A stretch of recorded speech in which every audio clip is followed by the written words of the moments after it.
Saudações a todas e todos. O IEAC, Instituto de Estudos Avançados e Convergentes da Universidade Federal de São Paulo, realiza hoje um webinário, webinário esse que vai iniciar uma série em que questões relativas à divulgação e divulgação científica serão abordadas. Tem esse webinário, cujo título é Pós-Verdade e Pós-Ciência, o lugar da ética jornalística, com Mário Vitor Santos. Mário, ele tem uma formação humanística grande, fez o seu mestrado na Inglaterra e seu doutorado aqui no Brasil, na Universidade de São Paulo, em letras clássicas. Mas, para além dessa formação, e essa outra faceta do Mário, um jornalista renomado, extremamente experiente. Chefe da sucursal de Brasília do jornal Folha de São Paulo, o ombudsman da Folha de São Paulo também por 2 vezes. Hoje, colunista e apresentador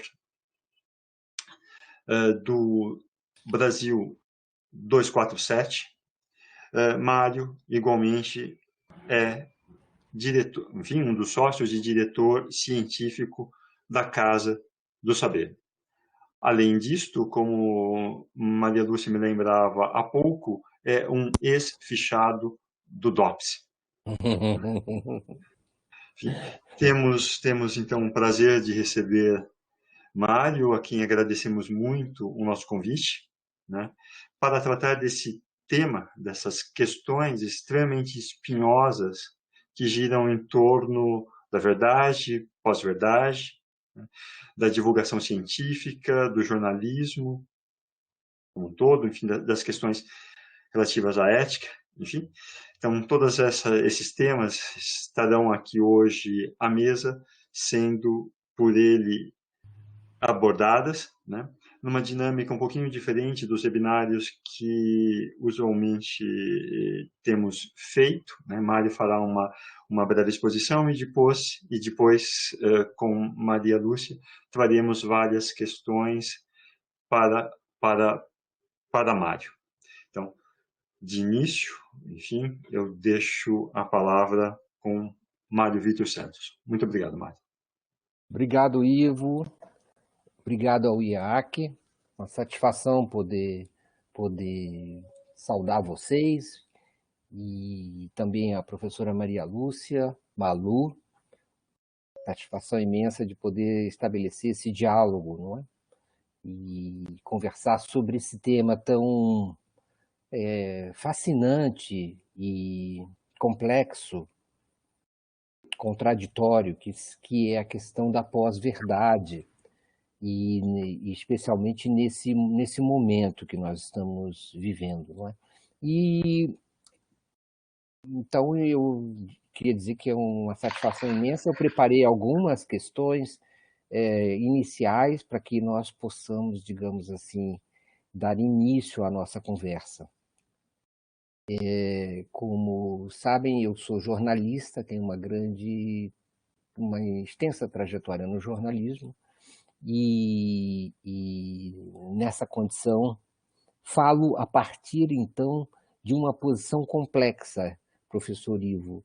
Eu falo numa posição que é a posição de quem está muito perto, e isso, às vezes, dificulta uma espécie de perspectiva das questões mais urgentes do jornalismo. Porque eu, como sou uma pessoa muito íntima desses temas, eles são muito íntimos para mim, muitas vezes algumas questões ganham relevo desnecessário ou não tão significativo para quem é consumidor de informações e de notícias. Eu queria pontuar inicialmente a respeito do título do nosso encontro, pós-verdade e pós-ciência, o lugar da ética jornalística. Eu queria pontuar inicialmente os próprios conceitos, né? O que é pós-verdade, especialmente tema da pós-verdade, não é, que remete a questões muito complexas do ponto de vista epistemológico, não é? O que é verdade, o que é mentira, o que é falsidade, e o que não se pode dizer a respeito da veracidade ou não de determinados fenômenos. Então, isso é uma questão imensa de toda a filosofia, né, de toda a história da filosofia e da lógica e da metodologia, da ciência, não é? Então, isso é uma questão que demanda um enorme... Ela também é uma questão ligada à linguagem e ligada às representações, não é? Então, é uma complexidade enorme. Só o termo já daria, vamos dizer assim, não apenas um webinário, mas toda uma existência, não é? O que é verdade e o que é pós-verdade. É como se existisse um momento em que houve a verdade, e nós estamos agora para além da verdade. Esse seria o momento, então, então, agora nós estamos vivendo sob a ameaça de termos escapado de uma situação prévia em que existia a verdade. Vejam só com o grau de complexidade que nós estamos lidando, não é? De coisas que nós estamos lidando. Quer dizer, nós estamos lidando já com conceitos que são valorativos. E aí vamos para a questão da linguagem, né? Quer dizer, o quanto essa linguagem revela ou oculta o que está acontecendo na realidade, né? No chamado real, aí, no outro lado, aí fora, no que está aí. Então o debate já está viciado pelos termos dele. Parece assim, repetindo, parece que houve uma época em que existia condições de, falando de outro jeito, houve uma época em que existiam condições de verificar se algo era verdadeiro, veraz ou falso. E que essa época está se extinguindo ou já acabou, ou está sob séria ameaça de ser descartada. Olha só. Quanto de valoração e até de ideologia tem nesses termos, né? Bom, então vamos deixar por aí. Não é? E existiu uma época digamos, do jornalismo em que a verdade era um fator primordial, e essa época deixou de existir na época da pós-verdade. Eu vou deixar por aí e vou mudar para um outro conceito, que é o conceito de fake news, ou mais recentemente, como vem sendo denominado, de desinformação. Fake news ou desinformação, como vocês sabem, é a produção intencional de conteúdos falsos, visando obter alguns efeitos. Não é? Vamos deixar isso também por aí. Então, existe pós-verdade, existe fake news. Outra característica da pós-verdade seria essa era também em que as informações não se caracterizariam mais pela preocupação com a relação com eventos factuais, mas seriam justamente caracterizadas principalmente pelo apelo às emoções, ao ódio e ao ressentimento. Então, trocaríamos, digamos, informações objetivas, no caso da era da verdade, digamos assim, por informações, digamos, emocionais e manipuladoras na época da pós-verdade. Vejam só que nós estamos agora falando de conteúdo das informações, não é? Numa época e o novo conteúdo das informações é resultante dessa nova época, a época da pós-verdade. Então, feitas essas pontuações, eu vou voltar ao que eu queria falar a respeito de fake news, né? Fake news e news. Eu acho, como jornalista, crítico, fui ombudsman, preocupado com ética, com qualidade do jornalismo, com a maneira como o jornalismo é produzido, eu quero dizer o seguinte: eu acho complexa e questionável a distinção entre news e fake news, entre informação e desinformação. Acho que ela existe, mas ela é complexa. É difícil caracterizá-la, distinguir news, digamos assim, notícias não necessariamente voltadas para manipulação, para excitação das emoções e dos ódios, e as notícias, digamos assim, autênticas, desmotivadas, criadas por uma espécie de íntima ou intrínseca ânimo de informar, como se ele pudesse pairar neutro sobre a realidade, e a realidade das classes, das preferências culturais, da educação e das ideologias. É complexa essa distinção, mas eu gosto de trabalhar com ela, como se houvesse uma possibilidade ou uma utópica intenção de considerar esses princípios do jornalismo como sendo, vamos dizer, o locus de onde surge uma intenção de informar de maneira neutra, imparcial e equidistante e plural.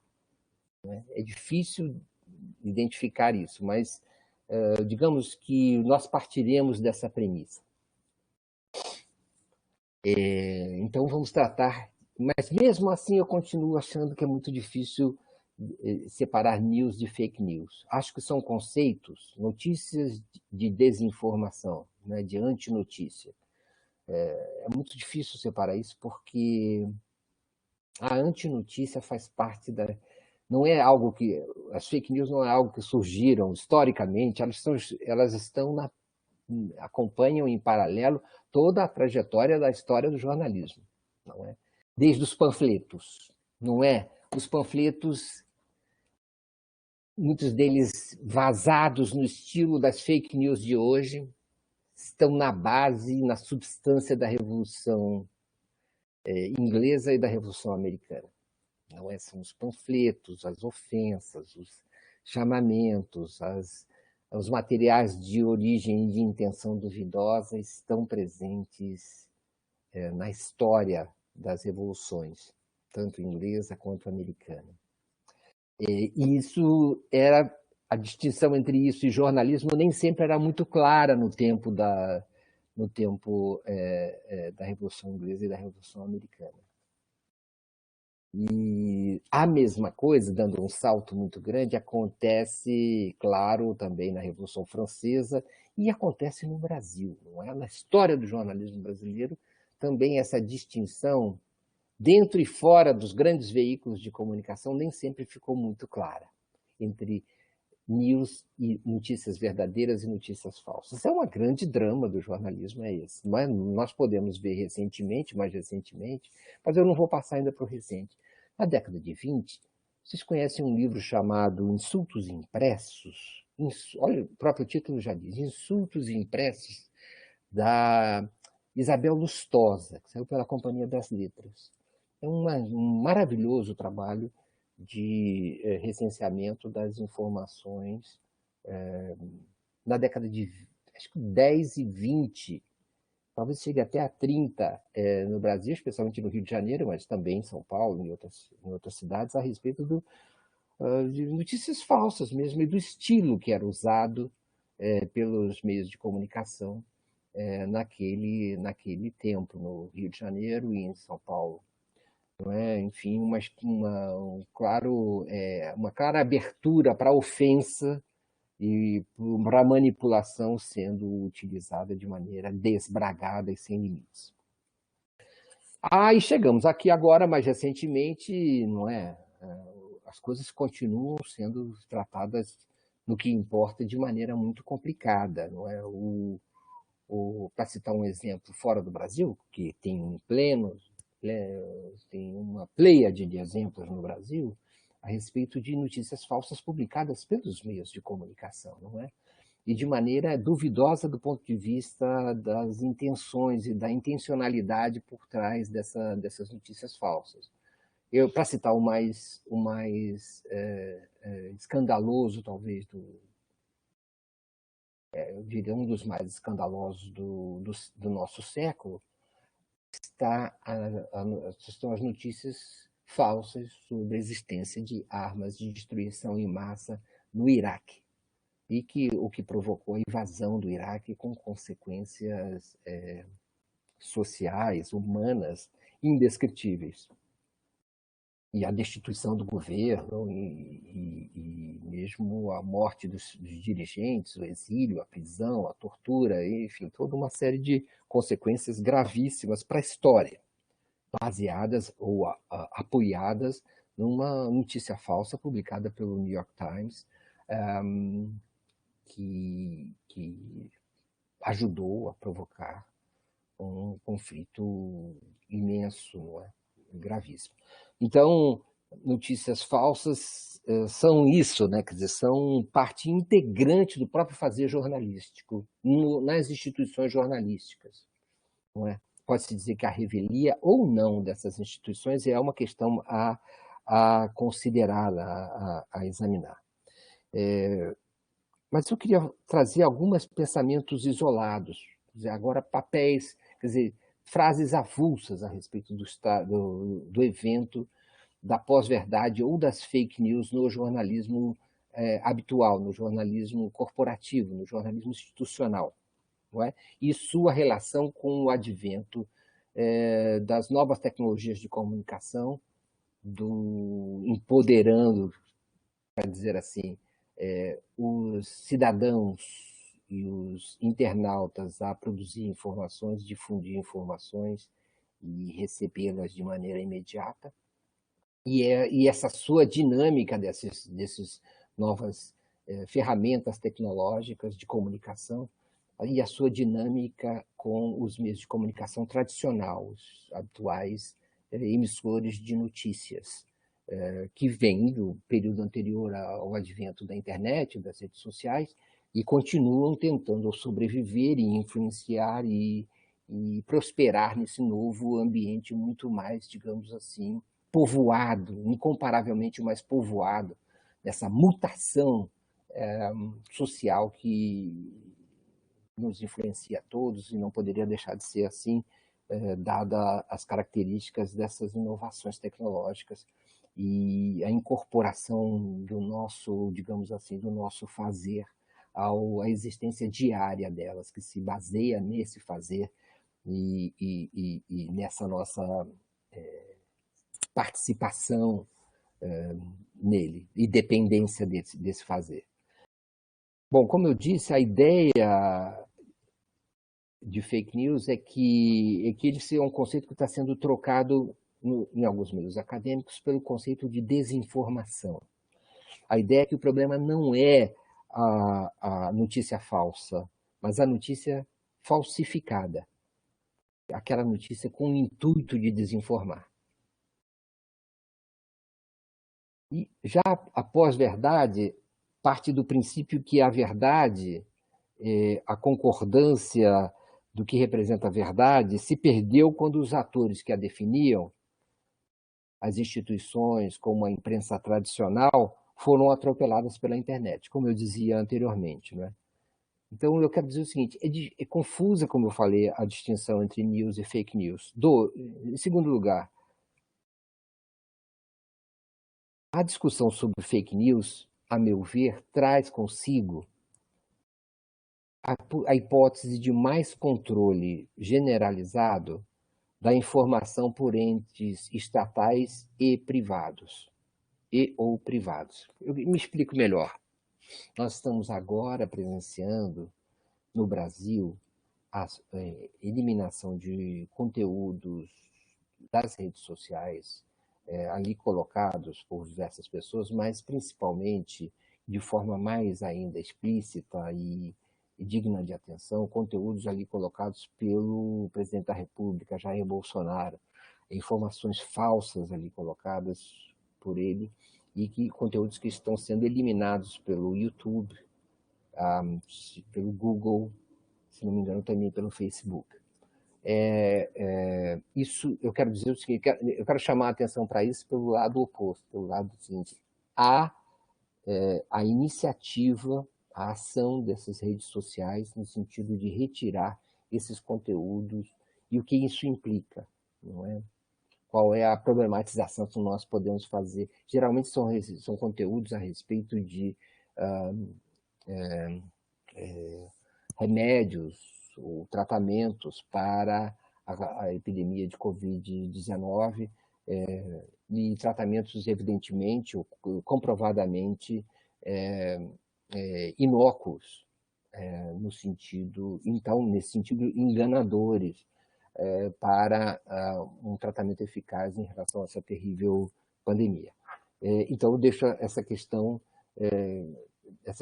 como alerta, quer dizer, através dessa questão de saúde sanitária, como em tantas outras questões no passado, se insinua a autorização para que entes privados decidam sobre presença ou não presença de conteúdos individuais nas redes sociais. Muitas vezes me parece que as tais fake news são uma espécie de espantalho usado pela mídia corporativa, disputa contra os novos participantes do ciclo informativo. Sabe, como os meios tradicionais de comunicação se considerando responsáveis pela informação confiável, checada, não manipulada, e todos os outros, indistintamente, seriam, digamos assim, estariam participantes ou potencialmente ameaçadores, emissores de notícias falsas. Claro que isso tem aí toda uma alteração do sentido da participação desses outros atores por conta de interesses comerciais e de mercado, e mesmo de autoridade pública. Então, eu queria também trazer essa questão, quer dizer, fake news e notícias, digamos assim, não falsas, não falsificadas, são conceitos também que têm a ver com a guerra comercial pelo público, entre veículos de comunicação e tradicionais de comunicação e os novos atores que vieram para disputar a atenção da população. A minha quarta observação a esse respeito diz respeito ao seguinte: a mim me parece que são pouco rigorosos a afirmação, os discursos feitos pelos meios de comunicação tradicionais, pelos veículos de comunicação tradicional, de que eles têm esquemas de checagem e controle para prevenir as fake news. São, em geral, esquemas de controle e checagem, hoje em dia, cada vez mais falhos, quer dizer, submetidos a um mesmo, digamos assim, espelho ou guarda-chuva cultural que prevalece nos diversos veículos de comunicação, e isso tem grande influência sobre o que considerar notícias verdadeiras ou fake news. Fora dos veículos de comunicação tradicional, esse controle é feito cada vez mais pelos próprios, quando eu digo controle, é com checadores, com agências de verificação de informação e tudo. Esse controle de checagem atende mais a uma pressão pública, não é? Às vezes chocada com algum tipo de conteúdo que efetivamente demanda controle, como violência, a exposição de violência ou ameaças para crimes, ou nas redes sociais, ou exposições ligadas a ameaças contra e prostituição de menores, não é? Então, todos esses são conteúdos que habitualmente já são controlados e, e, e, e é preciso, então, prestar atenção a eles. Mas as grandes redes sociais, como o Facebook, como o Google, Instagram, o Twitter, YouTube, eles são os checadores dessas grandes redes sociais, esses grupos de checadores, são financiados em grande parte, tanto nos Estados Unidos como no Brasil, pelas próprias plataformas, principalmente pelo Facebook. Para elas, e essa é a minha opinião, para elas darem a impressão de que estão combatendo a desinformação, quando, no fundo, ganham mais dinheiro com desinformação. Quer dizer, parte enorme do que nós presenciamos no Brasil e no mundo em relação ao negacionismo, ao todo tipo de questionamento da ciência, vem do fato de que isso circula pelas redes sociais. Não é? Isso é compartilhado dentro das redes sociais. E isso acaba sendo contraditório. Eles, ao mesmo tempo, se apresentam como checadores, financiam que haja alguém que cheque as informações e que vá atrás e que verifique, e, ao mesmo tempo, o grande ganha-pão de muitos desses veículos é o compartilhamento de informações que podem ser consideradas como desinformações e o espraiamento de todo tipo de opinião, muitas vezes questionável, como preconceito, como ódio e incitação a todo tipo de polarização de natureza agressiva, não é? E a circulação de todo tipo de baixo instinto que essas redes sociais acabam permitindo. Eu não estou defendendo aqui a censura, não. Só estou querendo colocar as contradições em que essas plataformas e o discurso, muitas vezes, hipócrita de que elas se valem. Por que ganham muito dinheiro com desinformação? Porque, geralmente, a desinformação é a informação mais sensacional. A informação checada, ponderada, equilibrada, não cria, em geral, tanta repercussão, tanto impacto, e não semeia tantos cliques nessa era dos cliques, quanto a informação conscienciosa, muitas vezes nuançada da ciência ou de quem tem dúvidas em relação às conclusões definitivas sobre a realidade, que é tão complexa. Não é? Então, esse aspecto é importante. A desinformação é um sal da terra das plataformas, né? E como não circula nos meios tradicionais com tanto vigor, mas circula freneticamente nas redes sociais, muitas vezes ela gera muita audiência, muito compartilhamento e também, claro, por que gera tudo isso? Gera o quê? Gera mais anúncios, mais veiculação de anúncios e mais impressões para os anunciantes. Impressões se chamam aquelas, cada vez que um anúncio surge para você, é uma impressão, né, que você teve daquele conteúdo, e aquilo ali é remunerado.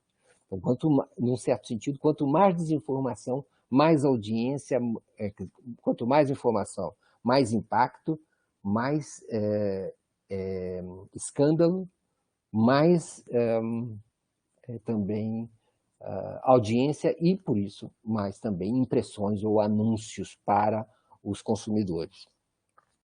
Falando um pouco de história, para eu terminar, depois dessas pontuações, mais recentemente, o assunto das fake news ou da pós-verdade no jornalismo ganhou um relevo especial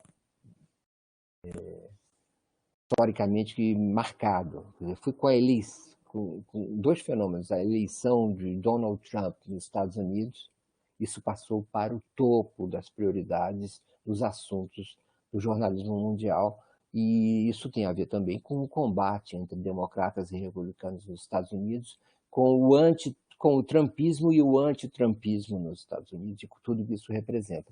O Trump, evidentemente, teve uma postura muito pronunciada contra o que ele chama os grandes meios de comunicação, as elites americanas, segundo ele, ligadas ao Partido Democrata e manipuladas por esse tipo de elite, coisa que a gente vê o ressoar aqui também nesse governo espelho, de certa maneira, que é o governo de Jair Bolsonaro no Brasil. Quer dizer, uma oposição, uma fricção muito grande entre o presidente da República e as elites políticas do Congresso, do Judiciário e especialmente com os grandes veículos de comunicação. E o que gerou, por sinal, grande audiência para esses veículos de comunicação. Também grande destaque para Donald Trump, pelo lado negativo, mas gerou uma grande exposição do presidente. Então, com a ascensão com a ascensão de Trump, a vitória de Trump em 2016, nas eleições americanas, vem junto com ele a ideia de que, com esse fenômeno, vem a ideia de que ele foi resultado de uma imensa manipulação de fake news dentro desse clima mais geral da pós-verdade, não é? E daí isso permaneceu questionando a legitimidade daquela eleição durante os 4 anos de mandato do presidente Trump, trazendo para o mundo inteiro os ventos desse fenômeno americano, especialmente americano. Também o Brexit também foi submetido ao mesmo tipo de suspeita, né, de ter sido o resultado de sorrateiras manipulações criadas por redes de comunicação ocultas no ambiente fluido das redes sociais, né, e descontrolado das redes sociais, muitas vezes até em contradição com aquilo que indicavam as pesquisas de opinião de intenção de voto, tanto no caso da eleição americana, quanto no caso do plebiscito de retirada da Grã-Bretanha da União Europeia. E isso ganhou muito destaque e, mais recentemente, curiosamente, os grandes meios de comunicação americana, com a retirada do Trump, com a derrota do Trump na eleição para o Biden no ano passado, os meios de comunicação americanos vêm dizendo que acham que na eleição do Biden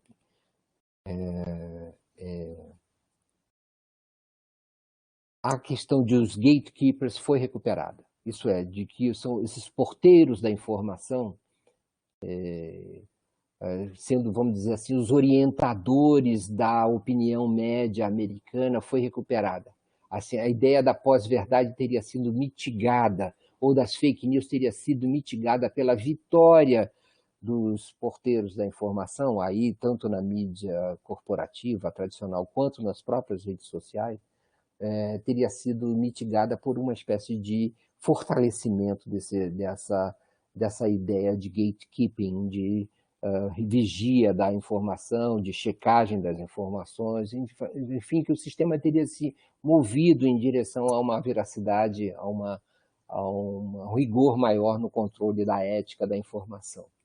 Essa é uma ideia que vem surgindo já no New York Times e inclui, em vez dessa oposição, essa associação entre grandes veículos de comunicação tradicionais, como o New York Times, como o Washington Post, como a CNN e o Wall Street Journal, com as mídias sociais, com as plataformas. Aí seria o New York... Mas há vozes dissonantes em relação a essa, vamos dizer assim, a essa ideia de uma, vamos dizer assim, uma evolução idílica do sistema para um ponto de maior precisão, de maior justeza. Quem foi eleito foi o Biden, e Joe Biden, e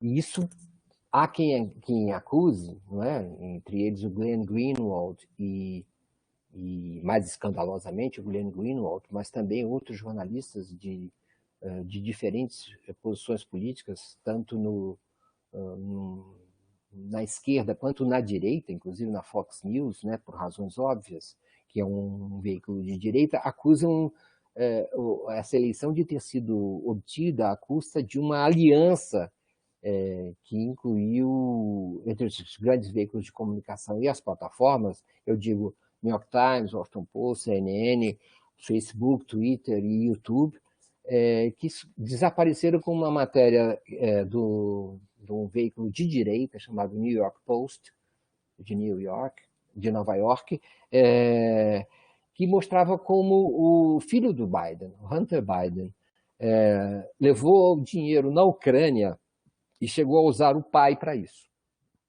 Ou seja, há um certo sabor amargo nessa omissão, não é, de investigação dos democratas. Pelo menos aquilo que mais fere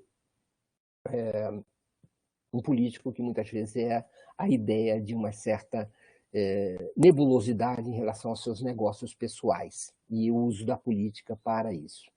E que tem havido essa, digamos assim, esse silenciamento da mídia inteira em relação um potencial deslize ético do Biden ou de seu filho na Ucrânia, previamente às eleições americanas, é um fator de uma espécie de desconforto, não é? Eu queria deixar essas coisas aqui anotadas, né? Vale lembrar o seguinte: o Twitter chegou a alterar o seu algoritmo nas vésperas da eleição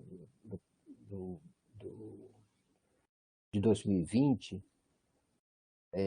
e o que implicou, aparentemente de maneira intencional, a diminuição da exposição de reportagens em outros veículos, não esses grandes, que falavam desse caso do filho do atual presidente Joe Biden. Então, há toda uma espécie de gosto amargo, como eu falei, circundando essa possibilidade muito desagradável de uma espécie de aliança entre plataformas, mídia corporativa e as chamadas elites liberais americanas em torno de uma certa proteção ao governo Biden. Coisa que não é a missão desses veículos, né? Por último, eu deixo aqui, em relação ao Brasil, essa preocupação. Não é? Essa preocupação seguinte, é claro que existe uma certa simpatia, inclusive minha, em relação a tudo que se opõe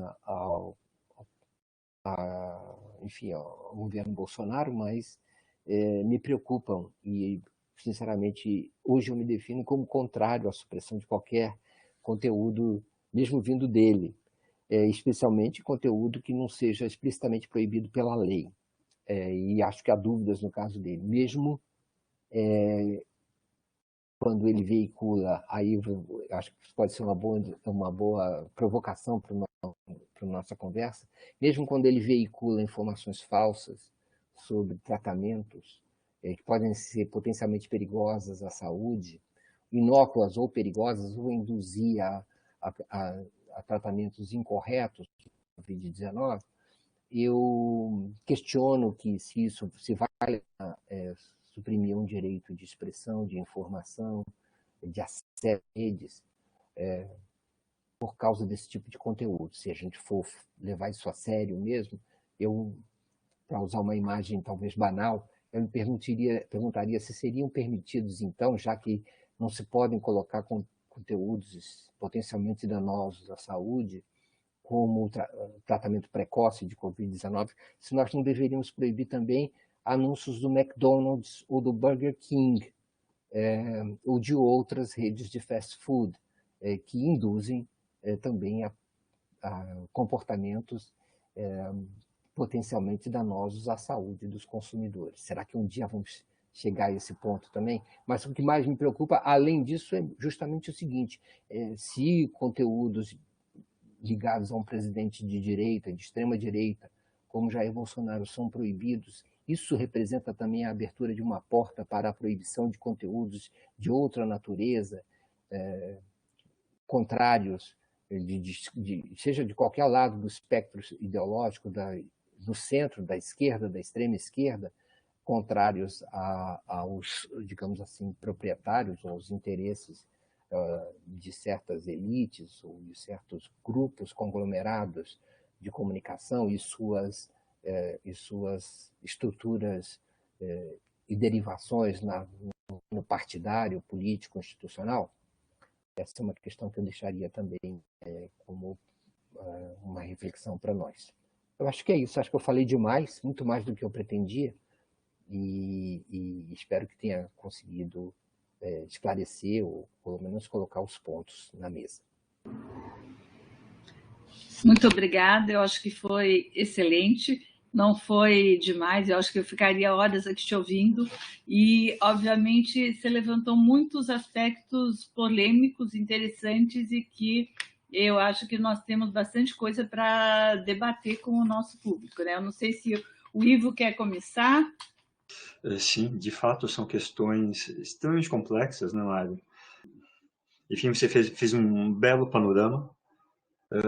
Eu nem sei exatamente por onde começar, porque, enfim, eu estava aqui anotando, falei, bom, vou por aqui, aí você trazia uma outra questão, falei, não, agora eu vou por ali, enfim, depois eu vou por ali, né? Não sei qual via tomar, porque problemas em relação a esse tema não faltam.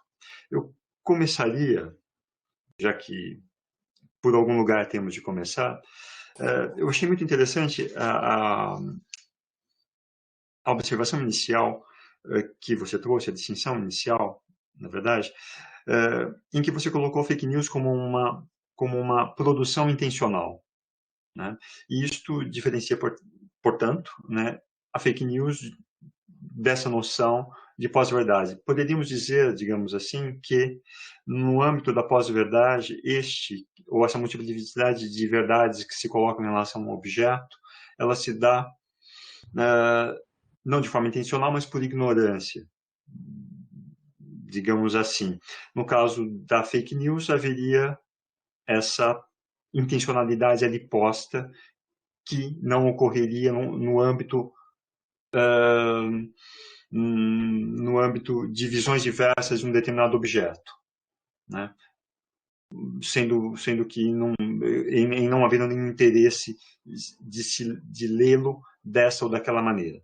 A partir daí você trouxe um outro dado interessante, que é talvez a falta de distinção entre news e fake news.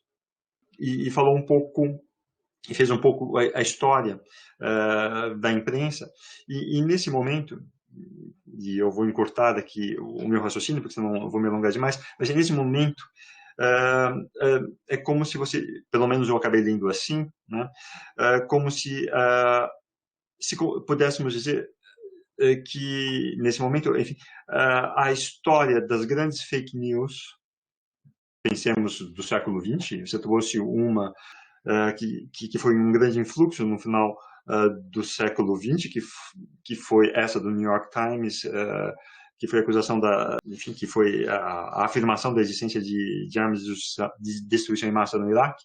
Enfim, se esses grandes eventos históricos do século, os grandes eventos históricos do século XX, se eles não se confundem um pouco, né, com a história do jornalismo, isto é, se essas fake news, né, não são um jornalismo ele mesmo nos grandes eventos históricos, né, marcantes, né, que tivemos agora.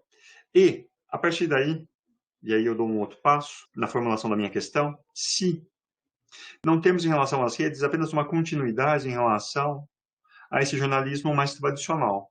Porque você dizia, bom, esse jornalismo mais tradicional, esses meios de comunicação mais tradicionais, né, eles procuram imputar às redes o locus da fake news, sendo que, pelo que eu havia dito antes, se eu bem compreendi o que você trouxe, isso já faz parte do DNA do jornalismo ele mesmo. Então, será que não teríamos uma continuação simplesmente, agora com uma outra amplitude, né? Enfim, uma outra amplitude, né? E, nesse caso das redes, né, as fake news que estão presentes, agora mais você tratou delas agora nas suas palavras, nas suas últimas colocações, mas também há essa grande ignorância que faz com que uma multiplicidade de visões sobre o mesmo objeto se coloque. Frente a tudo isto, né, a partir, não sei se daria para colocar dessa maneira, mas frente a esses meios que tem uma forma até mais ou menos a década de 80, e depois ganha uma outra com as redes, né? Se houver efetivamente uma continuidade nas suas grandes linhas, né? Então, fake news de começo até o fim, né? Como fica a questão da ética jornalística? A gente bem sabe como essa grande mídia ela sempre colocou, né? Mas agora, pensando dessa maneira, em havendo uma continuidade, como a gente pode transpor para as novas? Uma vez que, principalmente nesse início de século XXI, né, faltam critérios justamente para estabelecermos o que é certo e o que é errado, né? Como pensarmos numa ética jornalística para esses novos meios? Antes de deixar a palavra com você, para mim sempre foi muito curioso o que, por exemplo, a Folha de São Paulo sempre fez, quando ela dizia, bom, é um grande avanço que, veja só, que eu dou a palavra para o outro divergir. Então, é o outro lado. O outro lado significa uma outra interpretação sobre o mesmo fato, sobre o mesmo objeto. No limite, o fato alternativo do Trump, né? Ou seja, é como se ela tivesse dito, estou trabalhando aqui com não verdades, como ela se tivesse dito, enfim, não há verdades, o que há, enfim, estamos no momento que é da pós-verdade, ou seja, não há mais o referente do discurso no real, né? E eu trago a posição do outro sem nenhum problema, né? Porque isso vai permitir o quê? Vai permitir que todas as posições sejam sobre a mesa e a decisão fica na escolha dessa ou daquela do leitor. Então, em nenhum momento a questão da verdade ela mesma está posta, né? Já estamos aí no registro da pós-verdade. Então, a questão da ética jornalística, como ela se coloca, né? Seja para esses meios mais tradicionais, em que a verdade pouco importa, porque tudo se coloca no mesmo plano, e como se colocaria a questão da ética jornalística nesse meio, nas redes, em que os interesses são de outra ordem. Eu gostei muito da sua formulação, quando você falou que a desinformação é o sal da terra das redes sociais. Nesse meio, como pensar numa ética?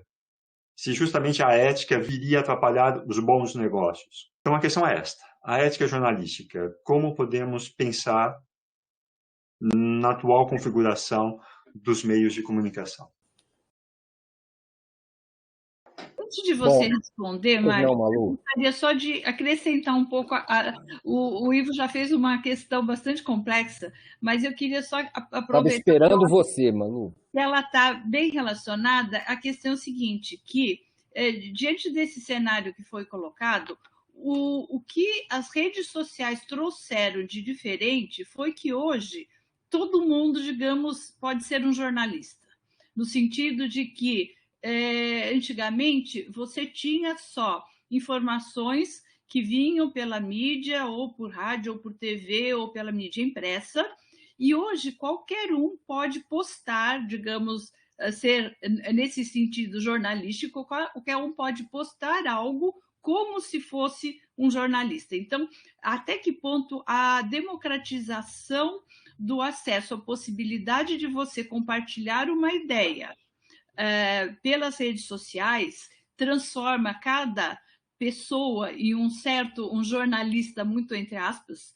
tá certo? E as pessoas vão colocando isso e quem consome a informação não teve tempo de aprender a digerir e ter um espírito crítico para filtrar o que é jornalismo, o que é fake news, o que é informação, o que é falta de informação. São muito boas as questões e elas dão a dimensão do tamanho da encrenca, do tamanho da mutação que nós estamos vivendo. Não sei se vocês concordam, nós não temos nem sequer instrumentos de controle das informações, de comparação ainda do que nós estamos, do fenômeno que nós estamos encarando, da gravidade, da profundidade, da extensão do fenômeno cultural que nós estamos percebendo. E alguns dizem que talvez exacerbando, né, que é nas redes sociais hoje, nessa dinâmica entre desses instrumentos tecnológicos que acontece e tem uma boa chance de ser a principal geração de valor no sistema. Já estamos falando agora um pouco de economia, tá? De valor. Não é? A geração do valor que antes estava, digamos, no campo, na indústria, nos serviços não desse tipo, agora é ali que o mundo existe, que a economia se desenvolve, opera, e o valor é criado. Então, é uma mutação de grandes proporções e tem, numa área desse sistema, tem o jornalismo, mas é uma área dentro de uma espécie de ecossistema ou um sistema planetário imenso, uma galáxia imensa, e há um sistema planetário pequeno que é o jornalismo. Tem uma influência sobre partes dele, mas ele não é o sistema como um todo. Porque o sistema como um todo está preocupado com mais do que o jornalismo, certo? Ele está preocupado com relações. E aí, nesse nível, ele inclui o jornalismo. Mas não é só jornalismo, nem é principalmente jornalismo. Ele inclui o jornalismo, ele reage com o jornalismo. Como, por exemplo, digamos, o incêndio da estátua do Borba Gato. O jornalismo desse fato, ele é um jornalismo relativamente circunscrito a certas informações e a certas análises. Mas as interações que o fato gera são muito mais amplas do que o jornalismo feito a respeito dele e se independentizam do jornalismo em grande sentido. Então, o impacto é um pouco... ele pode ser mensurado, mas ele não pode ser avaliado em todas as suas dimensões. Ele pode ser mensurado. Foi mais favorável, foi mais contrário, foi mais intenso, e esse tipo de coisa. Nós podemos saber hoje em dia que medir, por exemplo, o impacto de influenciadores que se valem do jornalismo em relação aos influenciadores que se valem de promoções comerciais ou de outro tipo de conteúdo mais divertido, é muito menor, certo? A internet está preocupada com outras coisas, inclusive com jornalismo, mas a internet é muito mais coisa que isso. E aí, claro, o trânsito é livre entre jornalismo e influenciadores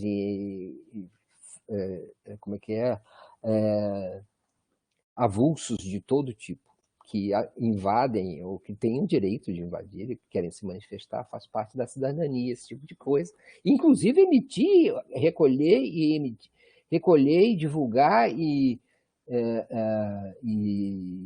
repercutir informações. É um direito de todo mundo. Enfim, de certa maneira, nós estamos vivendo a ideia do cidadão jornalista, a ideia de que o jornalismo ficou tão importante que todo cidadão hoje em dia pode ser considerado, em certo sentido, um jornalista. É muito complicado isso para um jornalista falar isso, mas realmente, por outro lado, um cidadão,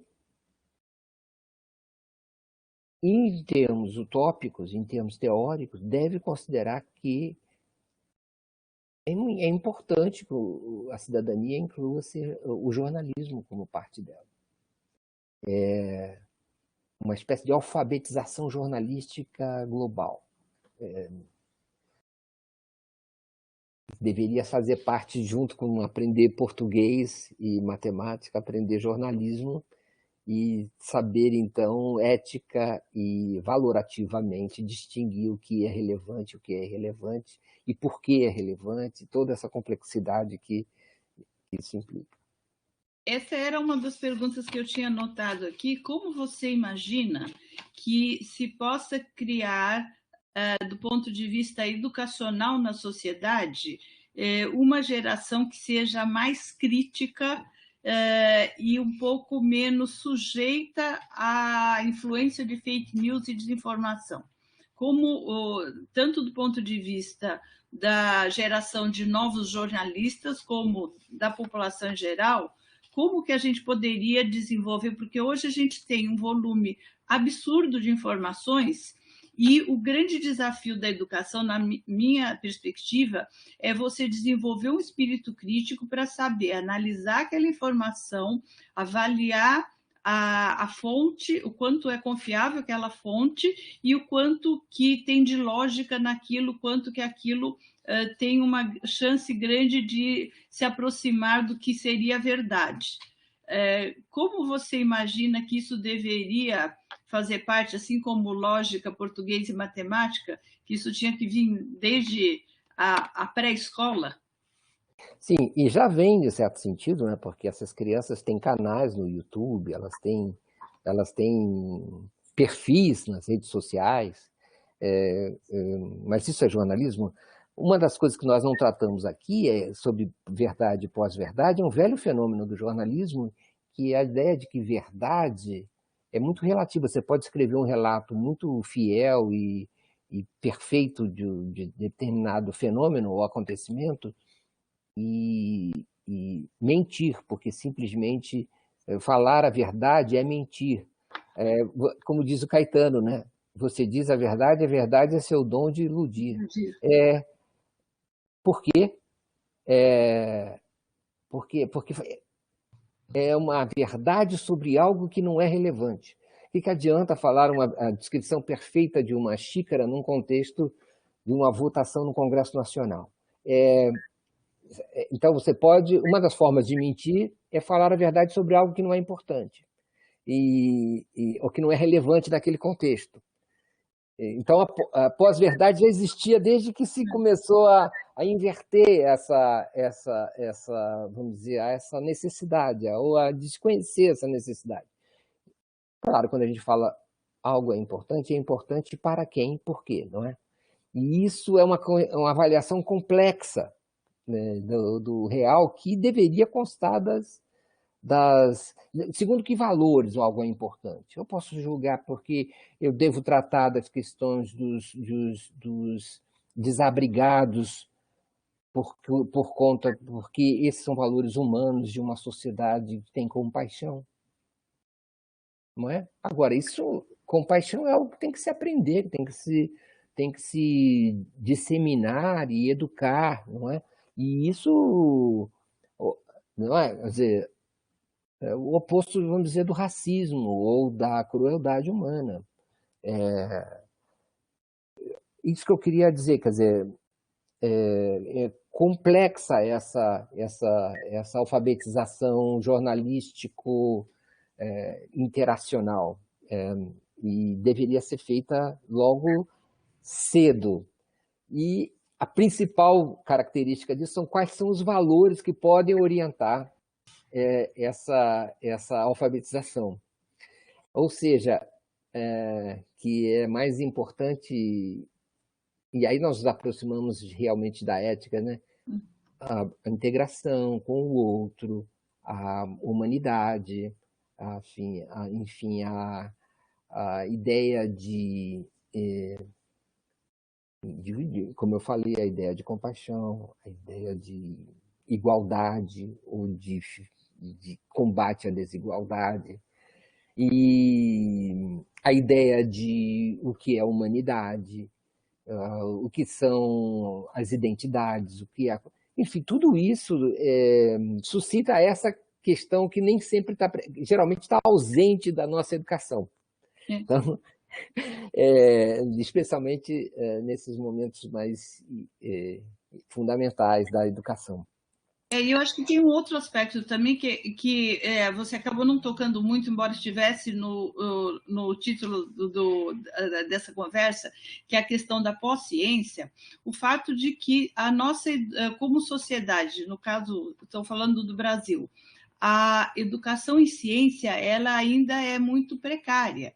E as pessoas acham que a ciência vai colocar coisas, isto é verdade, isto não é verdade, enquanto que, na verdade, a ciência trata com a incerteza. Ela está sempre tratando com a possibilidade, procurando o errar menos. E, nesse sentido, por exemplo, quando se fala de medicamentos inócuos ou que causam efeitos colaterais e que não resolvem, por exemplo, para o tratamento da Covid, eu acho que falta à população, de uma maneira geral, essa visão de que não existe esse tudo ou nada na ciência, não é algo que você consegue da noite para o dia, quer dizer, você tem que ter todo um processo e para se afirmar algo, tem que ter um corpo de estudos já um pouco mais sedimentado, e as pessoas querem uma solução rápida, imediata e de preferência que seja do agrado delas, né?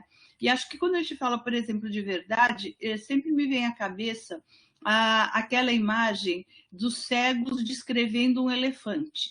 Então, um pegou a tromba, o outro pegou o rabo, o outro pegou a orelha, o outro pegou o meio do elefante. Cada um está sendo ético e sincero, digamos, na sua descrição, mas ele só está vendo uma parte do fenômeno, ele não tem a visão do elefante inteiro.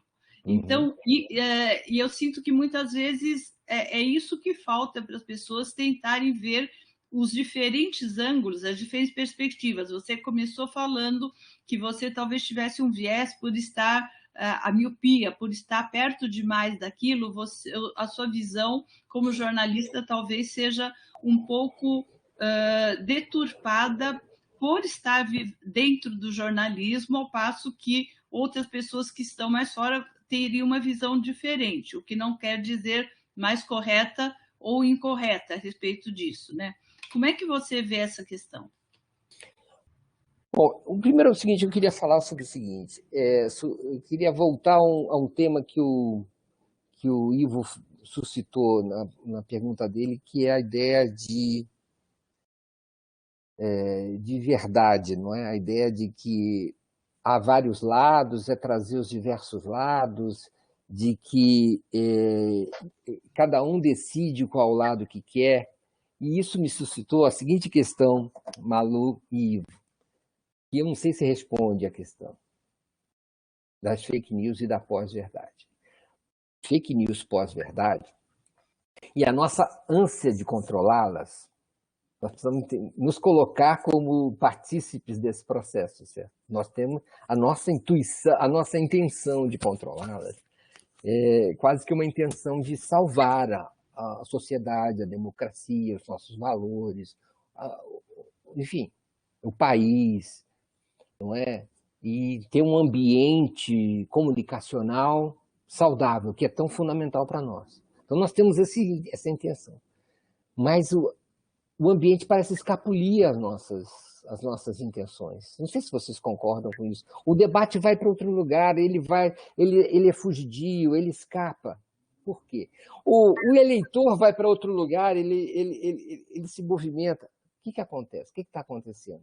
Mais do que nunca, eu acho que se exponenciou um fenômeno que é o seguinte: as pessoas, tem uma parte das pessoas, talvez a maioria, e nós mesmos nela, acreditamos naquilo que queremos acreditar. Conferimos valor de verdade a coisas muito diversas, cada um de nós, e os grupos que existem entre nós. Não é? Tá aí as pesquisas de opinião para dizer isso para nós. Então, pós-verdade e verdade e pós-verdade são fenômenos cambiantes, segundo grupos sociais e locais de moradia, parcelas geracionais, personas geracionais, não é verdade? Então, nós precisamos incluir essa gente no processo de discussão. As pessoas elegem jornalismo que elas querem eleger como jornalismo. O que, para mim, é frustrante, porque eu, como jornalista, queria que as pessoas se curvassem às verdades que eu tão laboriosamente engendrei. Mas não é assim. Elas vão e voltam no Bolsonaro. Elas vão e acreditam na tal mamadeira de não sei o quê. Elas, sabe, e outras coisas tão absurdas quanto. Agora, você pode dizer assim, não, é um fenômeno resultado de alguma alma ruim que intencionalmente criou. Não deixa de ser verdade, mas teve alguém que quis acreditar. Por que quis acreditar nisso? Eu não quero dizer acreditou, eu quero dizer quis acreditar, você percebeu? Não é um problema, não é uma questão passiva, é uma intenção ativa, é enfim, uma recepção, é uma abertura para esse tipo de conteúdo, é uma vontade de acreditar nisso.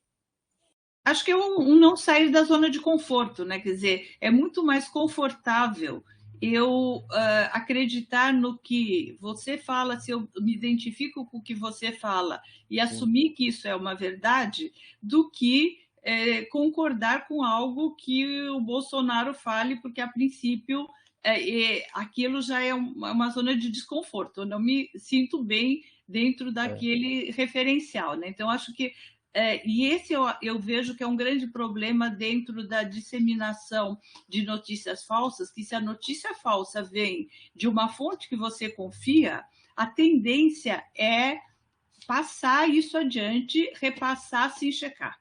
Então, eu mesma, há pouco tempo, recebi de uma pessoa que eu confio muito uma informação e, por sorte, e por hábito também, eu fui checar antes. E descobri que não era. Dei um retorno para a pessoa. Olha, isso aqui não é uma informação atual, isso foi uma informação que aconteceu um tempo atrás, num outro contexto, numa outra coisa. E ela, por sua vez, também tinha repassado veio de alguém que ela confiava. Então, acho que esse é um fenômeno que é muito difícil da gente controlar, porque nós tendemos a repassar aquilo que vem de pessoas com as quais a gente se identifica. Então, acho que essa questão emocional, o apego emocional a certas questões, ele cria uma barreira também que nos impede de ver a realidade ou de checar. Nós vivemos na sociedade do viés de confirmação mais do que nunca. Não é? Só que com essas, vamos dizer assim, com essas ondas multiplicadas, não é? E mais, em geral, mais descontroladas, não é? Mais sem... Esse é um ponto, Mário, também queria trazer aqui para você, né? Enfim, indo um pouco a partir do que você está dizendo, enfim, está problematizando, Malu também foi um pouco nessa direção. Então, poderíamos dizer que, enfim, em havendo uma fake news, portanto, uma produção com uma intencionalidade de enganar, isso efetivamente engana um outro. Um outro pode cair no conto do vigário, como se dizia antigamente, né? Mas também pode, enfim, e aí, um tanto na direção do que Malu dizia, né? Também pode entender essa informação que chega como algo que lhe beneficia de alguma maneira. Então, é como se um cálculo fosse feito, e nesse cálculo você adere a tal ideia porque ela te beneficia de alguma maneira. Então, nesse caso, você não está sendo enganado, você está aderindo efetivamente àquilo, mesmo sabendo que é uma notícia falsa, mesmo sabendo que é uma falsidade, se adere porque você tem um ganho com aquilo. Então é esse cálculo que você faz, né? E cálculo esse que não tem nada a ver com a verdade e o erro estabelecidos de forma consensual. Bem, isso dito, você fala, e aí tem um termo que começa a entrar na moda, da infodemia, nesse excesso de informações que não nos permite mais, e aí eu entraria no ponto a que eu quero chegar, que atrapalha um pouco, mesmo para alguém bem intencionado, né? Ao entrar em contato com uma notícia, saber se a ela adere ou não, né? E aí, no caso da ciência propriamente dita, que é o ponto a que eu quero chegar. Nesses tempos de pandemia, por vezes, né, a notícia dada pelo meio científico ontem não é a mesma de hoje, né? Só que são tantas as informações que chegam até nós que, enfim, é muito facilmente a gente está desatualizado. Já não sabe mais se a vacina X tomada precisa de um período Y ou Z para a segunda dose, enfim, né? As coisas se desatualizam muito rapidamente, né? Então, não é uma questão do ponto de vista científico, a informação científica estava errada, mas ela foi reconfigurada, ela foi revista. A hipótese que se tinha se alterou, né? Então, nesse âmbito, não é que temos várias verdades, é esse andar da ciência que tem o seu caminho próprio, né? E nesse seu caminho próprio, por vezes, ou em geral, né, a verdade de um momento não é a verdade do outro. Então, não é uma questão da verdade que se altera, né? Tem a ver com a maneira pela qual a ciência se faz, se produz. Agora, isto como chega para a massa da população, né? Então, hoje eu ouvi algo, mas eu não ouvi algo, mas, enfim, ontem eu ouvi algo, mas hoje não, e as coisas se alteraram. Então, eu estou com uma informação antiga que eu passo para frente. Bem, como trabalhar, enfim, como o jornalismo poderia ou deveria, mediante a isso, mediante digamos assim, a divulgação do conhecimento científico, como ele deveria proceder para impedir que, enfim, essas informações que são desatualizadas não circulem, para impedir que essa mudança da verdade, entre aspas, científica, não seja tida como a ciência não sabe exatamente o que quer, aonde chegar, porque a cada momento a posição se altera. Enfim, como o jornalismo poderia contribuir para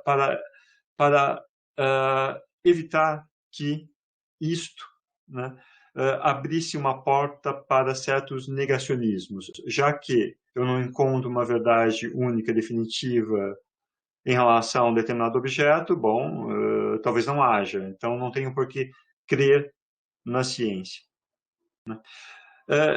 Porta esta que a gente bem sabe, no caso dos negacionismos atuais, né, tem um outro objetivo, teriam de ser colocados numa outra rubrica, porque rubrica essa, como você bem qualificou no início, que são essas produções intencionais falsas, que são fake news, né? Então, isso é uma coisa que tem um objetivo político muito preciso, né? Mas, como há, em relação à verdade, no caso no âmbito da ciência, essas alterações todas, né? Como fazer com que essas alterações não deem margem para discursos que levem a fake news? Essa questão que você coloca é outra questão fascinante, muito profunda e muito fascinante, que é a seguinte questão. Bom, primeiro, toda essa discussão sobre ciência, Malu, Ivo, ela pode ser agora vista do mesmo jeito depois da epidemia de Covid-19 e principalmente, eu diria, diante da alarmante situação das condições atmosféricas e do meio ambiente da Terra, do planeta? Será que é possível manter o mesmo paradigma que vem sendo... Qual é a ciência, qual é a demanda que a ciência faz das instituições políticas? Isso que eu quero dizer. Diante da iminência de um colapso global. A ciência interpela as instituições e diz assim, vocês não estão conseguindo ser funcionais, a ponto de vocês, instituições políticas, estarem colocando o planeta em risco. Instituições políticas, sistemas econômicos, nações. Então, a ciência fraquinha, ela chega a esse ponto. E sem meios para conseguir operar aquilo que ela acha que é fundamental fazer. Sem meios de convencimento, de imposição, que é o que tem que fazer diante de um acidente global catastrófico. Acho que vocês me seguem bem no que eu estou querendo dizer aqui. Quer dizer, então, eu não sei, talvez seja um pouco mecânico o que eu estou falando, um pouco imediatista, mas trata-se disso, de tomar decisões que ainda possam levar a, primeiro, desconhecer quem não acredita. Já não estamos mais na época do convencimento, mas é o que eu digo, quem não acredita tem a intenção de não acreditar. Ou de permanecer em sua zona de conforto, como falou a Malu. E aí quais são as instituições políticas que são capazes de operar com a rapidez necessária possível? Eu sei que eu estou namorando um certo autoritarismo. Mas eu digo o seguinte, o que faz, não é? Quer dizer, o carro está caindo, vamos discutir os passageiros, abrir uma discussão sobre o que fazer. Não, o motorista tem que... se você está entendendo, quer dizer, a ciência está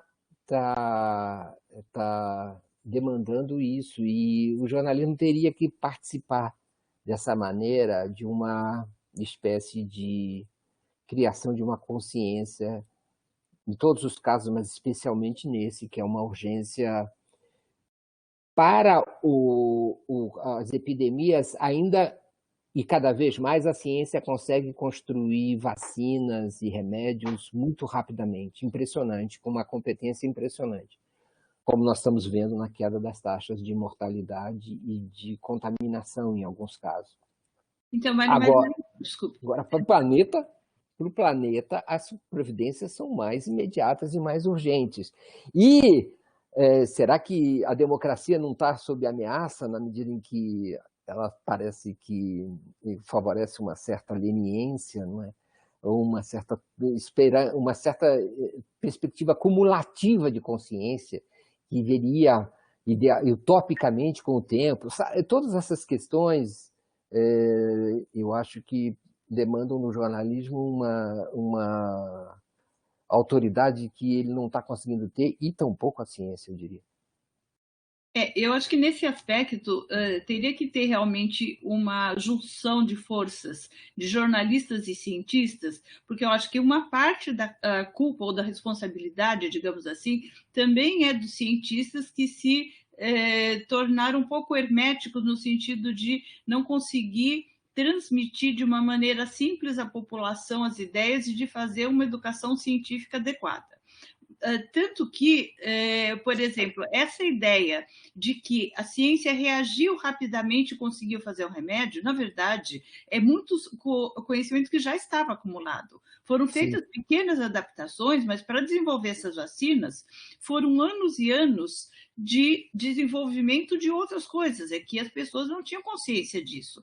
E aí foi feita uma pequena adaptação, porque já existia algo similar para um determinado vírus. Obviamente, foi feito um esforço grande para se fazer a produção disso num tempo menor, mas o conhecimento acumulado, ele já vinha de há muitos anos, né? E agora, o problema é que quando a gente vê que, de novo, Oswaldo Cruz deve estar virando no túmulo, de ver que, de novo, as pessoas não acreditam em vacinas e esse tipo de coisa, quer dizer, as pessoas escolhendo que lado da Terra plana que vão pular, fica difícil esse embate, né? Porque as pessoas, nessa questão das crenças e de procurar soluções mágicas, eu acho que esse é um dos grandes erros. As pessoas querem soluções mágicas imediatas. Então, você vai ao médico, você quer um comprimido que vai resolver seu problema e te curar. Não adianta ele te falar que você tem que fazer uma mudança de estilo de vida, que você tem que mudar a sua dieta, você tem que fazer meditação. Não, eu prefiro um remedinho que vai me fazer dormir à noite e não ter que pensar na vida. Então, eu acho que é essa mudança de perspectiva que a gente vai ter que trabalhar para tentar fazer. Do mesmo jeito em relação ao meio ambiente. As pessoas continuando a degradar o ambiente como fazem, não adianta você falar, não, vou deixar esse problema do governo. Cada um teria que ter essa consciência. Agora, claro, esse é um grande desafio, né? A questão que o Ivo traz, da infodemia, traz uma outra dimensão ainda mais, digamos assim, existencial, né? Quer dizer, filosófica, que é essa domínio da técnica, né? Essa espécie de submissão nossa à técnica, aos instrumentos técnicos e à própria racionalidade da técnica, como se já nós não fôssemos mais indivíduos com a mesma autonomia que um dia pensamos que fôssemos num outro mundo e agora já estivéssemos achando que ainda somos capazes de dominar essa máquina, mas ela já nos domina e ela já nos submete como servidores dela. E com a nossa ilusão de que é possível, com a racionalidade, traçar caminhos, mas talvez não seja mais na essência dela. Podemos mudar coisas, aspectos, certas coisas, questões acessórias, mas a essência dela já tomou uma dimensão incontrolável e nós somos, na verdade, parte dela. Não sei se deu para entender. É interessante, Mari. Eu gostei muito quando você disse, bom, o jornalismo é uma parte de um sistema mais amplo, né? A internet, as redes como um todo, etc, etc. Em meio a isto, ao jornalismo, a esse trabalho que se realiza nesse meio em que a comunicação se dá de várias formas. E a gente bem sabe que nesse grande sistema em que a comunicação se dá de várias formas, se pensarmos nas empresas norte-americanas que dominam esse mercado no Ocidente, Facebook, etc, etc, né? É como você disse um tanto, a gente poderia dizer, quando a gente pensa nos dados todos, a ausência de privacidade de dados, que as nossas informações, elas fluem dia a dia para certos centros em que esses dados são trabalhados justamente para saber como, enfim, um mercado pode nos entuchar mais produtos. Sim. Né? Enfim, estamos subsumidos a algo, né? E, enfim, funcionamos dentro disso. Enfim, você e Malu falavam há pouco da questão, enfim, apareceu a questão da consciência, né? E esse ponto, para mim, ele tem a sua importância, a gente bem sabe, principalmente todos os que se colocam no espectro de esquerda, né, sempre, enfim, ora o proletariado seria a classe que, ao tomar consciência da sua situação, daria um passo além, ou se pensarmos no meio mais intelectualizado, esse meio mais intelectualizado sempre se coloca à frente dos outros segmentos, porque ele, digamos assim, entende saber do que deve ser feito, etc. Ou seja, um segmento que tem consciência do que o mundo precisa, o que é melhor para o mundo, né? Então, isso é um problema, a gente bem sabe, né? Isso é um equívoco, assim, proceder, né? Então, digamos assim, uma classe que determinada de posse de determinados instrumentos, pensando nesta da qual estamos falando, em que não estou falando do jornalista simplesmente, mas enfim, desta em que, enfim, esse meio de informação de uma forma mais honesta se daria, enfim, seria os dos conscientes que diriam para o mundo o que deve ser feito. Então, sabemos que o correto é isto e aquilo, e não isto e aquele outro, e bom, é isso que tem de ser difundido. Então, isso também gera riscos de outra natureza, eu acho que o século XX já bem demonstrou a que isto leva. Isso dito, eu perguntaria, apesar da internet, apesar desses novos meios de comunicação, haver a impressão de que há uma democratização. Você mesmo há pouco falava, bom, todos se colocam como jornalistas, né? Será que não, enfim, a participação política, uma participação cidadã, não está se confundindo com a mera emissão ou a mera colocação das suas opiniões em público? Né? Sendo que participação efetiva na sociedade é algo um pouco diferente. Será que, e aí essa é a minha questão para você, enfim, não temos de pensar como, se quisermos, digamos assim, trazer um pouco mais de luzes para o mundo, será que não teríamos de pensar como democratizar efetivamente os meios de comunicação? Uma vez que essa democratização talvez seja uma falsa democratização que há. Sim, sim, temos que pensar nisso. Tudo isso, claro, me desculpe de interromper, para evitar justamente esse segmento que se coloque como o iluminador do resto da sociedade. Por isso que eu penso na questão da democratização efetiva dos meios. Sim, é preciso quebrar esses monopólios cada vez, não é? Que são máquinas também de interações sociais, máquinas, verdadeiros polvos de acumulação de riqueza.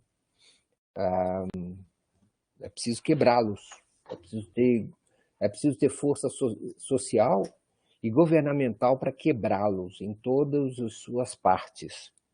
É quebrar o Google, quebrar o Instagram, quebrar o YouTube, quebrar e impedir seu crescimento e impedir que eles acrescentem às suas cadeias de trabalho novas, agreguem novas estruturas que conjuntas oprimam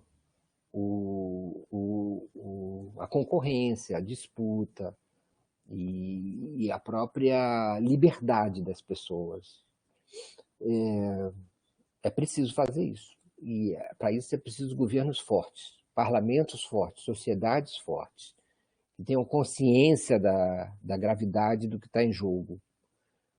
Que, como a gente sabe, não é, esses aglomerados econômicos e comunicacionais, interacionais, eles são maiores do que muitos países e logo serão maiores do que todos os países juntos, do jeito como a coisa vai.